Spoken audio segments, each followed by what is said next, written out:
is how to give a seminar in third BSc of nursing. Some people even don't know how to make AV aids also.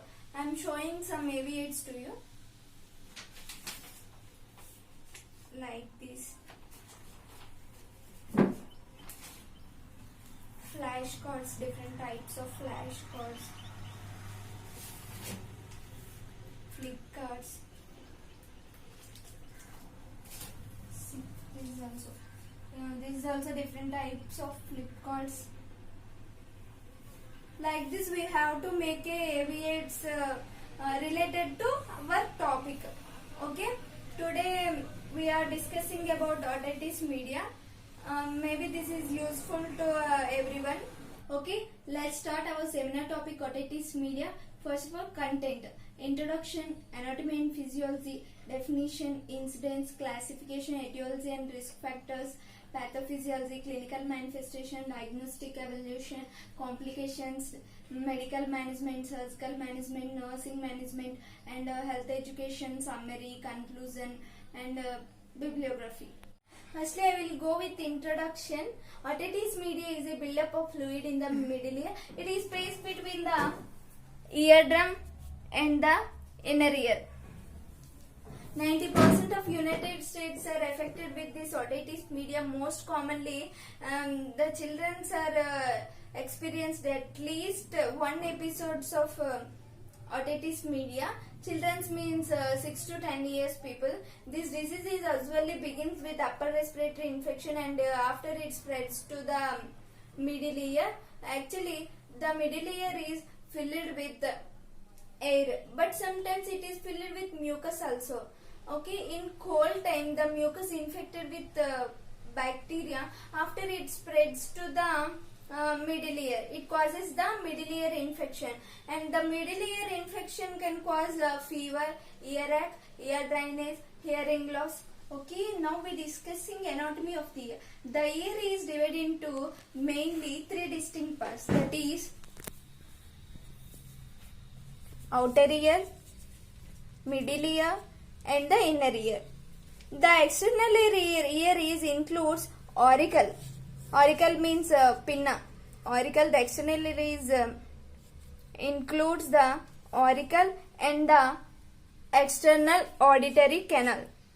The external ear is separated from the middle ear by a disc shaped. See, this is the disc shaped structured called the tympanic membrane. This disc shaped structure is called tympanic membrane, and the auricle it is attached to the side of the head, and external auditory canal which covers the external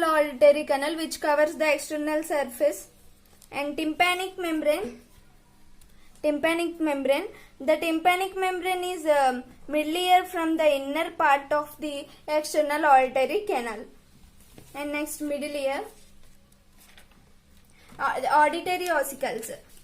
Actually, ossicles of the middle ear that transmit acoustic vibrations from the eardrum to the inner ear. Actually, three small bones are present in the middle ear, that is incus, malleus and stapes.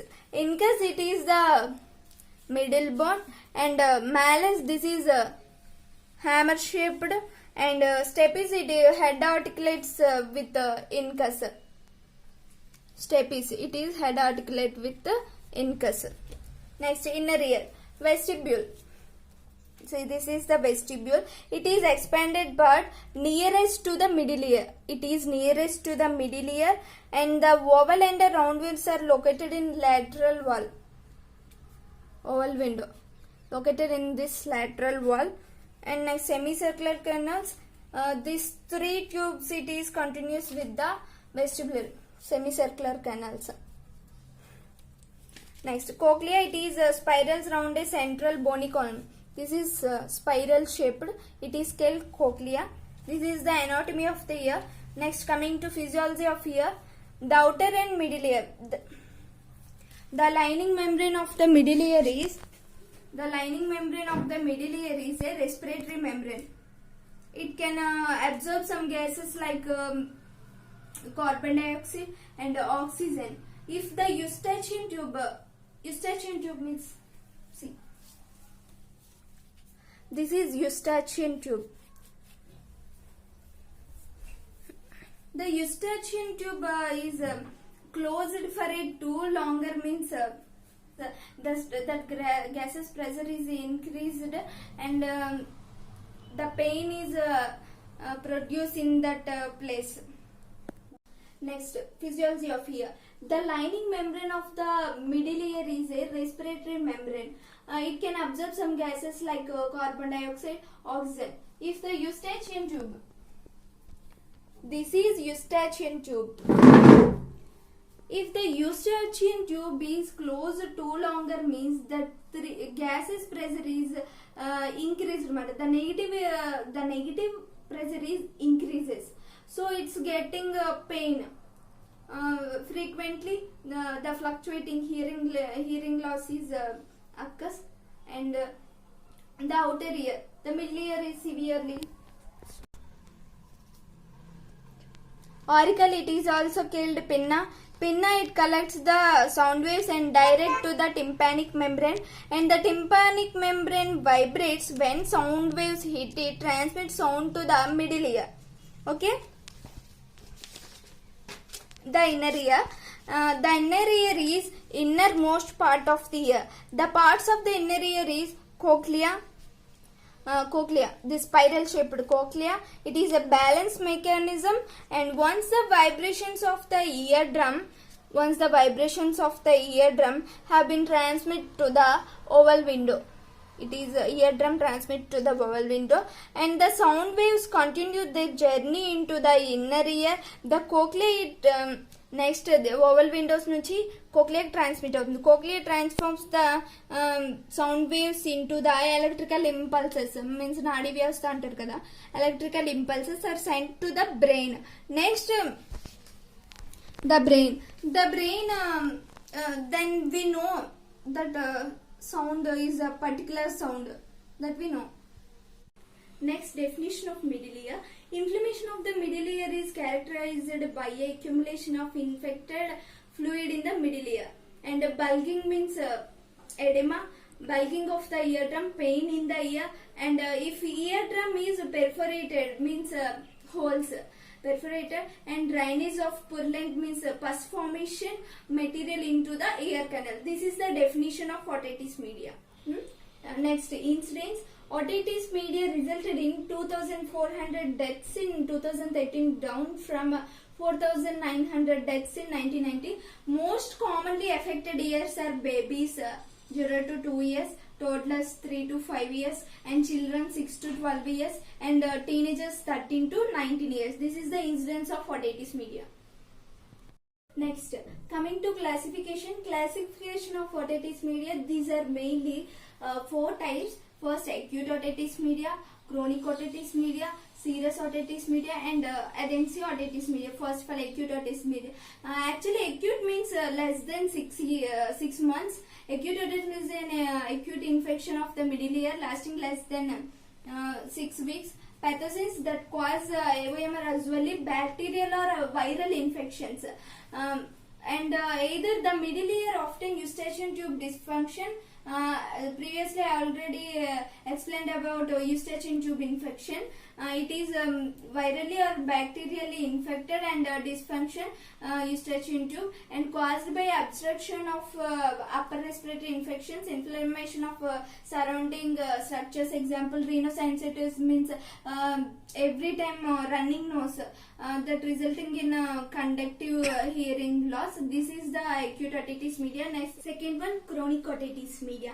Chronic otitis media means more than 6 months. Untreated otitis media may lead to a chronic condition. This is more common in who are experienced with frequently acute otitis media in early childhood. Chronic otitis media is an acute bacterial or viral infection, and it is also affected with the mastoid whole cells infection, and it is caused swelling or fluid accumulation. Third one, serious otitis media. It is also called middle ear effusion. Serious audited media is one of the important cause of deafness. Among Indians, 3% of people with middle ear effusion. Serious otitis media involves the presence of fluid. Means it is a presence of fluid in the middle ear. In theory, the fluid results from a negative pressure in the middle ear. It is caused by eustachian tube obstruction. This is the serious otitis media.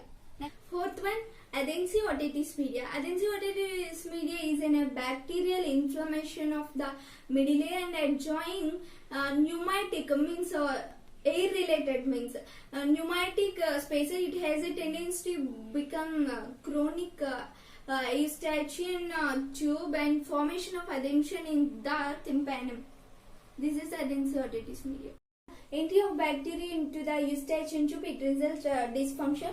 Upper respiratory infections like example sinusitis, allergic reactions, aquatic organisms example streptococcus pneumonia, Haemophilus influenza, and allergic reactions like itching sensations in nose and throat, inflammation of ear externa, excessive moisture in ear canal, and dermatological diseases, swimming in contaminated water, and cleaning of ear canal with the objects and use of earphones, earplugs. This is the etiology of otitis media.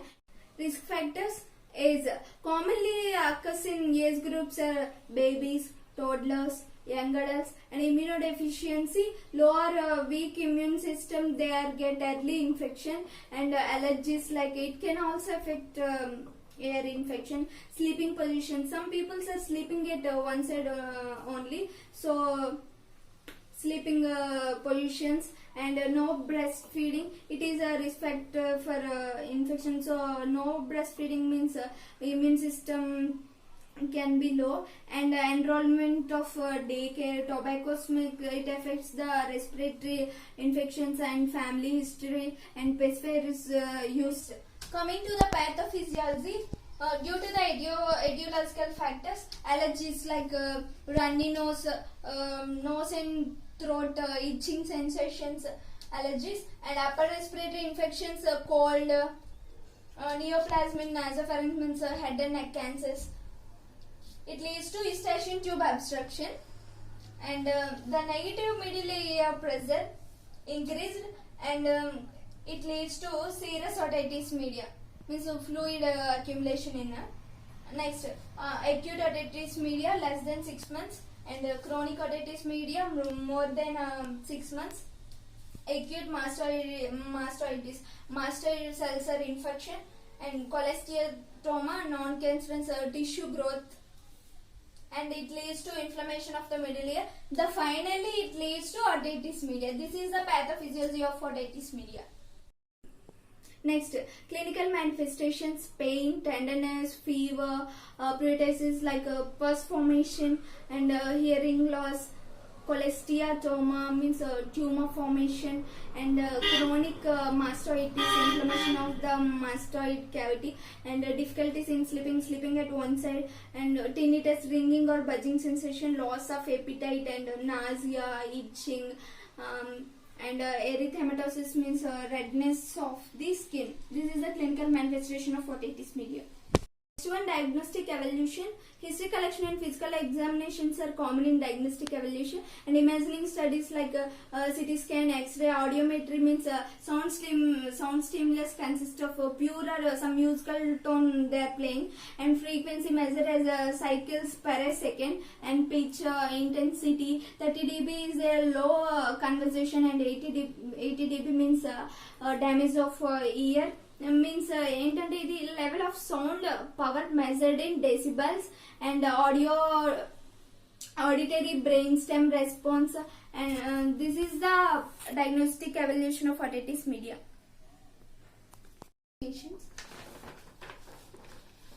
Complications of otitis media.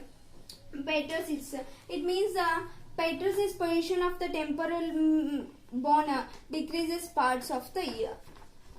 Facial paralysis means loss of facial movements due to the nerve damage. And labyrinthitis, labyrinth bone will be infected, inflammation of the labyrinth. And sensorineural hearing loss means hearing loss caused by damage to the inner ear. Mastoid bone located to the behind ear, and infection traveled to that canal. And cholesteatoma, it is an abnormal non-cancerous skin growth in middle ear, and it is not affected to the other parts. This is the complications of otitis media.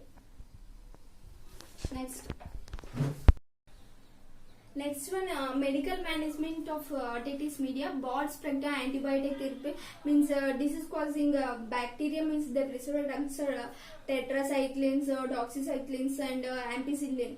And if dryness occurs, antibiotic preparation prescribes their trimethoprim, sulfamethoxazole. This if menstruation tube is in cases of bar trauma, prescribed drugs are corticosteroids,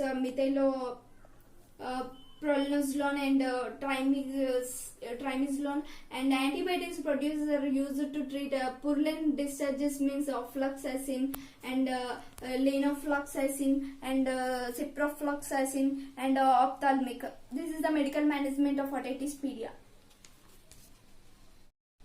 Next one, surgical management of otitis media, myringotomy procedure. This procedure to create a hole in the eardrum to allow fluid that is trapped in the middle ear to drain out the fluid, maybe blood, pus, and water. It may cases a small tube is instilled into the hole into the eardrum to help maintain drainage. And second one is tympanoplasty. It is a surgery to repair the eardrum. The eardrum is a thin layer of tissues vibrates the response to the sound. And ossiculoplasty, it is a surgical process of restoring hearing system between tympanic membranes and oval window. Surgery to repair the incus stapes malleus. This is the ossiculoplasty. And mastoidectomy, fourth one, it is a surgery to remove cells in the hollow air-filled spaces in the skull behind the ear with the mastoid bone, and remove diseased mastoid cells. This is the surgical management of otitis media. Nursing management, next one. In this nursing diagnosis, acute pain related to the inflammation of the middle ear, and anxiety related to surgical procedure, and disturbed sensory perception related to sound of the organ, risk for infection related to a mastoidectomy. Next, nursing management, what we have to give the patient to the nursing management, or assess the general condition of the patient, give a comfortable position to the patient, monitor the vital signs, and recorded if ear is discharges is present, clean and ear to treat with the medications, maintain the patient intake and output chart, and give a psychological support to the patient, and administer the medication with the doctor's prescription. And the main goal of nursing it to the child with otitis media include relief from the pain, and improved hearing and communication, avoidance of reinfectional, and increased knowledge about the disease condition and its management. Next one, health education. Explain the natural history of otitis media and explain signs and symptoms of allergic reactions to antibiotics. Provide parents with extensive information about antibiotic overuse, and explain about personal and environmental hygiene. Maintain the ear cleaning every twice a week, and remove the wax from the ear with earbud, and maintaining good nutritional and balanced diet. And do not put any effects with objects, other materials in the ear, and role of family members to reduce the noise from the client environment. This is the health education of otitis media. Next one, prevention. Protect the ear canal with the cotton. Avoid cigarette smoke and breastfeed infants instead of bottle feeding them if possible. And avoid swimming in polluted water. And avoid pacifiers. Avoiding overly crowded areas, and avoiding cleaning the ear too deep. It causes dirt of accumulate in the ear canals. And get vaccinations, example pneumococcus vaccinations. This is a prevention of otitis media. Thank you so much all of you for watching this video. I hope that this video is useful to all of you, and don't forget to like, share, subscribe to our channel Easy Tricks Study Channel.